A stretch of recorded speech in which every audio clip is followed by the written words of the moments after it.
दुनिया में यदि अपने मन पर हम विजय प्राप्त कर लेते हैं तो मानो संपूर्ण विश्व पर विजय प्राप्त कर लेते हैं। साधना का मतलब जब हम विधिवत अपने मन को स्थिर कर लेते हैं और मनोवांछित कार्य करने में सक्षम हो जाते हैं, तो इस प्रकार से यह हमारी साधना होती है। दूसरे शब्दों में साधना का तात्पर्य अपने मन को काबू में करना होता है, जिसके माध्यम से हम अपनी विशेष कार्यों की ओर उन्मुख हो जाते हैं। साधना के शाब्दिक अर्थ लगातार प्रयास करते रहना है। तंत्र मंत्र में साधना के 4 स्तरों को बताया गया है: ब्रह्मा साधना या आध्यात्मिक साधना, ध्यान साधना, स्तुति साधना और मूर्ति पूजा। इन साधनों के माध्यम से हम कई प्रकार की सिद्धियों को प्राप्त कर लेते हैं। हिंदू धर्म में हजारों प्रकार की साधनाओं का वर्णन सिद्धियों को प्राप्त करने के लिए किया गया है। साधना के माध्यम से सिद्धि प्राप्त करके मनुष्य हजारों प्रकार के लाभ प्राप्त करता है। साधना को पुनः 4 प्रकार से किया जाता है। प्रथम है तंत्र साधना, द्वितीय है मंत्र साधना, तृतीय है यंत्र साधना और चतुर्थ है योग साधना। इन साधनों के द्वारा मन को एकाग्र किया जाता है और व्यक्ति विभिन्न प्रकार की सिद्धियों का स्वामी बन जाता है, जिससे बहुत सी साधना ये अपने आप उसके अधीन हो जाती है। साधना से प्राप्त सिद्धियां व्यक्ति को हवा में उड़ा सकती है, पानी पर चला सकती है तथा दूर बैठे अत्यंत दूर वस्तु को देख सकते हैं, जिनको देखकर हम और आप आश्चर्यचकित हो जाते हैं। इस प्रकार की सिद्धियां केवल वही अर्जित कर पाते हैं जिनका मन जागृत हो जाता है। मन मस्तिष्क अनावश्यक विचारों से रहित हो जाता है, जिनका अपने मन पर पूर्ण नियंत्रण होता है। ऐसे ही लोग चमत्कार कर सकते हैं। साधना में श्रद्धा क्यों जरूरी है? किसी भी प्रकार के साधना में श्रद्धा का होना बहुत जरूरी है। बिना श्रद्धा के कुछ भी प्राप्त नहीं हो पाता है। वही व्यक्ति जीवन में सफल हो सकता है जिसके मन में अपार श्रद्धा होती है। ऐसे व्यक्ति श्रद्धा के द्वारा अपने जीवन क्षणों को सामने वाले व्यक्ति के जीवन के क्षणों में बांध लेते हैं। श्रद्धा पूरे मन से होनी चाहिए। हमारा मन ही दूसरे व्यक्ति के मन से टकराकर अनुभूति प्राप्त करता है और सफलता मिलती है। जब व्यक्ति की श्रद्धा होती है तो विभिन्न प्रकार के काम उसके सफल हो जाते हैं। उदाहरण के तौर पर यदि कोई स्त्री कहीं एकांत में अपने को सुरक्षित अनुभव करती है क्योंकि उसका पति साथ में है, और वही स्त्री अगर कई लोगों के बीच है, भले ही वह लोग उनसे कमज़ोर क्यों ना हो, परंतु वहाँ असहज महसूस नहीं करती है क्योंकि उसको अपने पति के और उस पर पूरी श्रद्धा रहती है। वही जिनको अपने पति के ऊपर श्रद्धा नहीं होती है, वह हमेशा अपने को असुरक्षित अनुभव करती है। यदि गुरु के प्रति शिष्य की श्रद्धा नहीं होती है तो कुछ भी शिष्य सीखने में समर्थ नहीं हो सकता, और गुरु को भी अपने शिष्य के प्रति श्रद्धा होती है, तभी वह सारा ज्ञान अपने शिष्य को दे पाता है। इसलिए श्रद्धा पूर्ण मन से होनी चाहिए, तभी हम सभी प्रकार से समर्थ हो सकते हैं। श्रद्धा होने पर मन में अत्यधिक उमंग और उत्साह बना रहता है। यदि मन में अविश्वास रहता है तो चाहे जितनी जिस प्रकार से ध्यान केंद्रित करे, हमारा ध्यान केंद्रित नहीं हो सकता है। साधना में इसी प्रकार से पूर्ण विश्वास होना चाहिए। किसी भी मंत्र का जाप करने के लिए पूरी तरह से तन्मयता होनी जरूरी है, अन्यथा पूर्ण सफलता प्राप्त नहीं कर सकते। साधना में सफलता के लिए मन निर्विकार होना चाहिए। किसी भी प्रकार की साधना से सिद्धियां प्राप्त करने के लिए हमारे मन मस्तिष्क निर्विकार होना ज़रूरी है। जब मस्तिष्क में किसी भी प्रकार की कोई विकार नहीं होंगे तथा अन्य प्रकार के विचार भी नहीं होंगे तो हम अपनी साधना के द्वारा हर सिद्धि प्राप्त कर लेते हैं। यदि हमारा मन निर्विकार नहीं होगा तो हमारे ऊपर कई प्रकार के विचार आघात करेंगे, फलस्वरूप हम भी सामान्य बने रहेंगे। यदि किसी भी प्रकार के मंत्र को प्रभावित करना चाहते हैं तो मन निर्विकार होना आवश्यक है, तभी हम मंत्र पर प्रभाव डालने में समर्थ हो पाते हैं।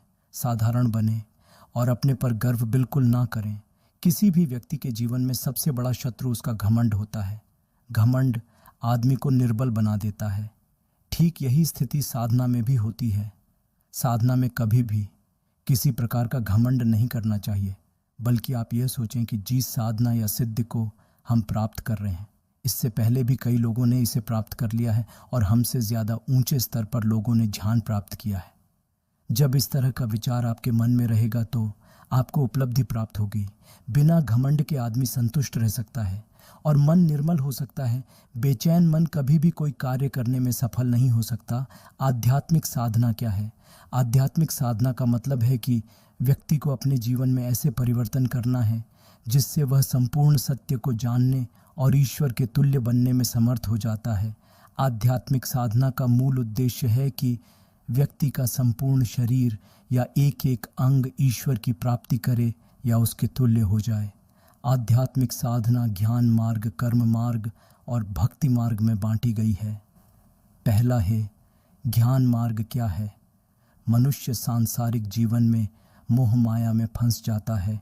उसे यह नहीं पता होता है कि वह ईश्वर की सत्ता का एक केवल अंश है। वह अज्ञानतावश माया मोह के बंधन में बंध जाता है। इन सब से छुटकारा पाना ही आध्यात्मिक साधना का ज्ञान मार्ग है। आध्यात्मिक साधना के ज्ञान मार्ग व्यक्ति को ईश्वर की सत्ता का ज्ञान कराती है और विभिन्न प्रकार की इच्छाओं का त्याग हो जाता है। मन सांसारिक जीवन से उठकर ईश्वर की शरण में चला जाता है। उसे संसार की सभी वस्तुएं दुख लगने लगती है। दूसरा है कर्म मार्ग क्या है? कर्म मार्ग में व्यक्ति को साधना के माध्यम से शरीर के द्वारा सभी प्रकार की अवस्थाओं में उचित कर्म करते रहना जरूरी है। साधना के मार्ग में उचित कर्म और आचरण आवश्यक होता है। व्यक्ति कितना भी ज्ञानी क्यों ना हो, यदि वह उचित कर्म नहीं करता है तो उसका ज्ञान व्यर्थ है। तीसरा है भक्ति मार्ग क्या है? भक्ति मार्ग एक प्रेम का मार्ग है। बड़े बड़े ज्ञानी संत सांसारिक वस्तुओं को त्याग कर केवल ईश्वर प्रेम किया करते हैं। प्रेम ही संसार का सबसे बड़ा सार होता है, जिसके माध्यम से व्यक्ति सीधे ईश्वर से जुड़ जाता है। ध्यान साधना क्या है? ध्यान साधना किसे कहते हैं?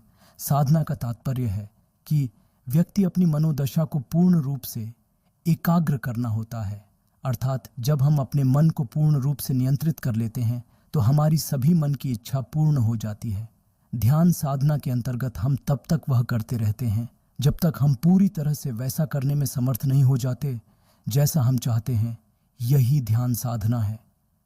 ध्यान साधना एक ऐसी युक्ति है जो संपूर्ण व्यक्तित्व का विकास करती है। इसके माध्यम से हम संपूर्ण शांति मन की एकाग्रता से प्राप्त करते हैं। फिर है स्तुति साधना क्या है?